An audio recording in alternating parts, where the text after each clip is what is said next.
Death Mountain now has a few changes. There are now rolling rocks, extra boulders, and so on. But what we're here for is new content. Exciting content.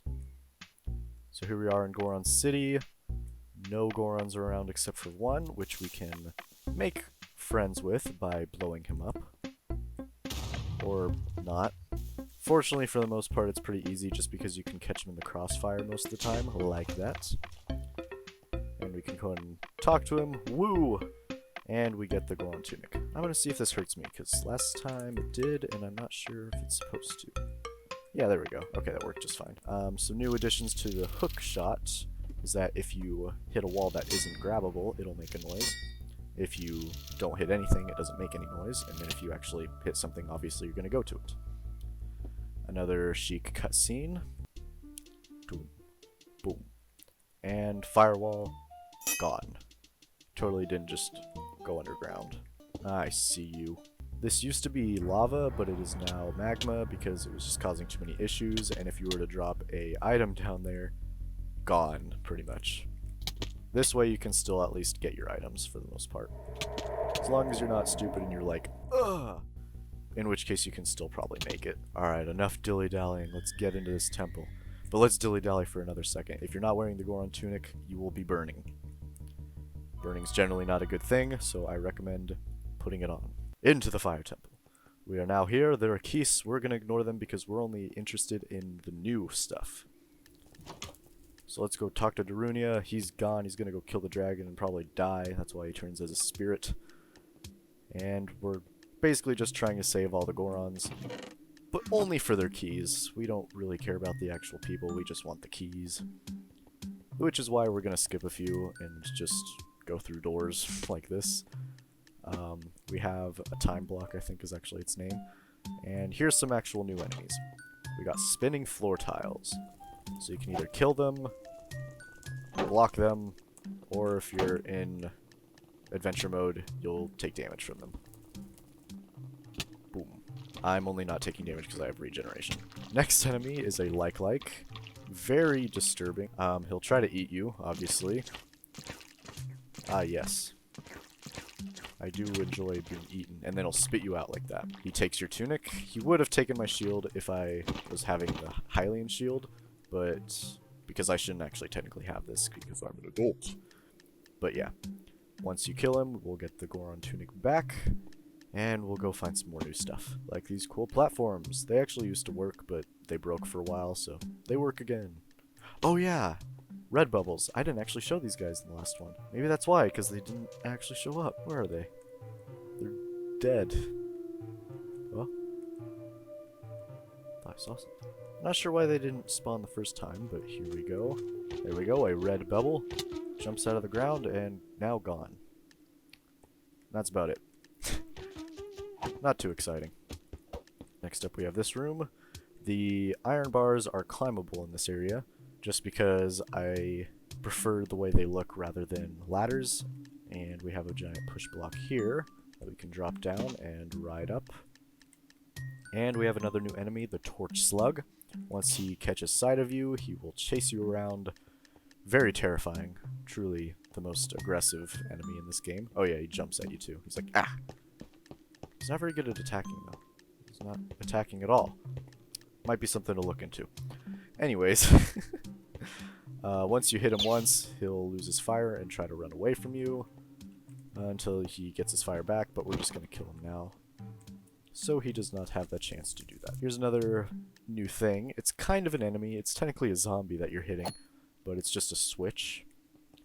And we use this to turn off the fire up here, which will turn back on after a certain time. Yep. In here we got rolling boulders. I'm not sure if I've mentioned this before, but they used to be made out of like 100 armor stands. Now they're just one armor stand with a block model. Block models have really saved this whole map. Without those, this would not have been possible. We got this room. In the original game, there's a moving firewall. I didn't really know how to make the particles work like that, so I just kind of left it like this. I might make it at some point, but it's not really high on my priority list, to be honest. And it's just annoying. It's not even well made in the original game. I forget exactly. Oh yeah! Okay, here's the thing. So if you're here in the original game, and the firewall's chasing you, and you climb up here, and you're in here, the firewall still gets you, and you're basically stuck getting hurt until you go through the door or whatever. Anyways, enough of that random pointless rant. Let's continue on to this room. Lots of stuff. Fire things. Hurts you, as expected. Oh, and firewalls. Scared me the same amount as it did the last time. Basically, you just get to it, and then it hurts you. Bounces you away. And this works because silverfish. Lots and lots of silverfish. Lots and lots and lots of silverfish. Yes, I don't regret it.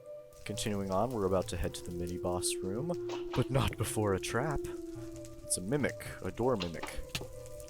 You get near it, and it falls on you. Only way to stop it is to throw a bomb. And in the process of throwing a bomb, we will not have anything happen. There we go. It'll reveal the real entrance. So we got a flare dancer. There's a few ways we can go about this. He shoots fire at us, and we can take his head off by using the hookshot, or bombs, which we will see in a second. This guy's easier to hit when he's turned around.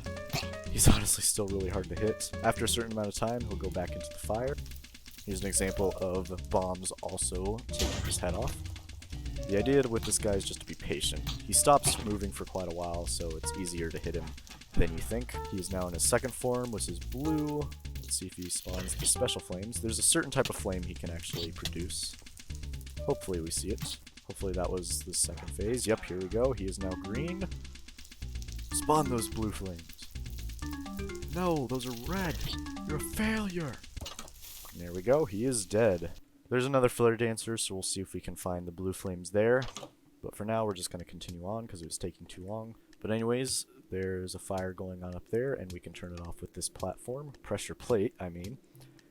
And here, we will get the item of this dungeon, the Megaton Hammer. So if we have something in our offhand, we are not able to use the Megaton Hammer properly, because we need two hands. And there we go. So this thing allows us to break certain things, such as these blocks right here. Other things we cannot break. And while this may look like a pickaxe, it is in fact an iron axe. Don't question it. Oh my god, there's lots of keys. Okay, it's specific. Ugh. The Megaton Hammer does the exact same amount of damage as the Master Sword. The only perk I'd say of the Megaton Hammer is that it has a faster cooldown time, I guess. Like, it takes a second for the sword to be fully pulled out, so you can constantly do critical attacks with this, I guess. Here we have another lock thing. I guess we can... Ooh, I wonder what happens. Yeah, it's kind of what I expected. Huh.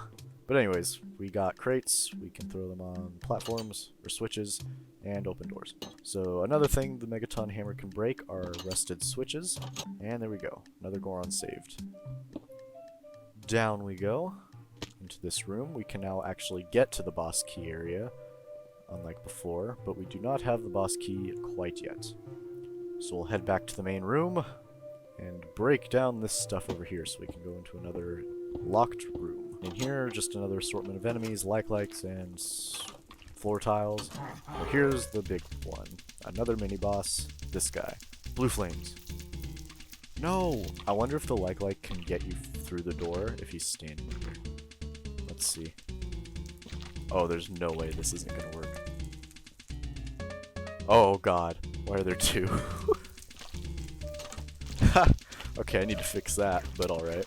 It's generally not a good thing, so... Ah! Are there any blue flames? Why are there two of you? Just summon like 5 of them. Oh god, I'm burning. Oh no! My tunic! No. No! Be careful, you are in a big pickle if that like takes your tunic and does not give it back. Because otherwise you're gonna have to pay for one and it's expensive.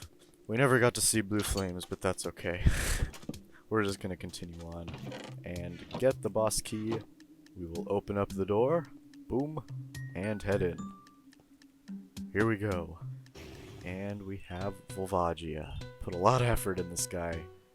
I'll be the first to admit the body parts behind him still don't completely attach sometimes, and they're very wonky, but this is the best I could do, and I'm still really happy with how it turned out. Just the fact that he can like go up and down and move in and out of these little crater things is already enough to be like amazing.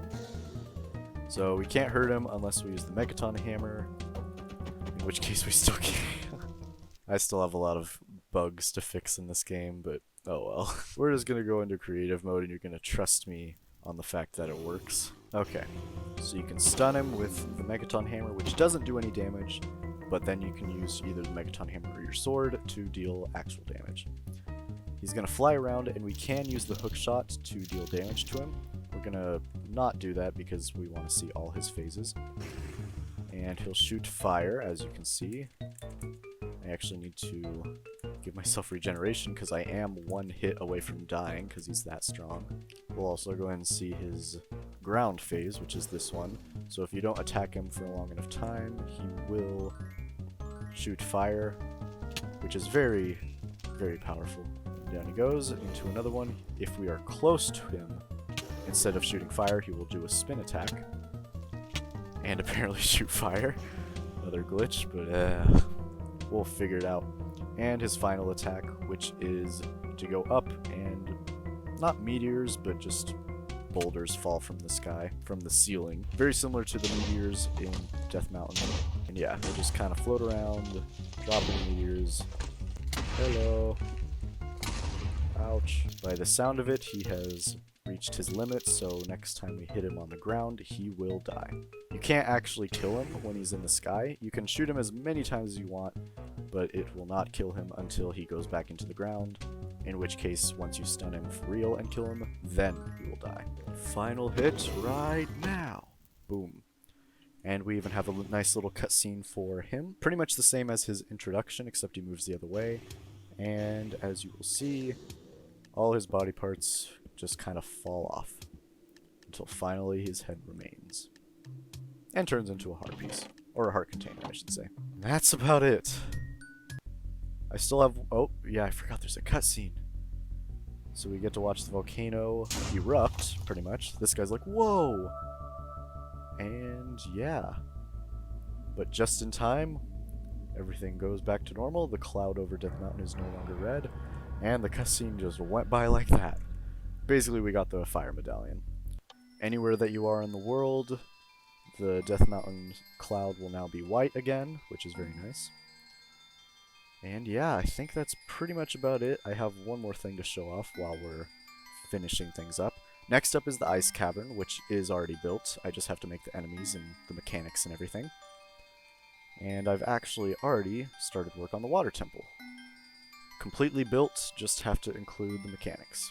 Well, mostly built except for the Dark Link boss fight, because I'm saving that for the actual mechanics for that as well. But yeah, hope you've enjoyed. This is pretty insane. I've been working really hard on this. I'm really happy with how much has been done. And we'll see how much more I can get done before the end of the school year, pretty much. Because after that, I'm not sure how much more I'm going to be able to work on this, at least consistently like this. But yeah, I'll just show a few more places, and I'll let you guys see what it looks like. And that's it. Thank you guys for watching. See you guys next time.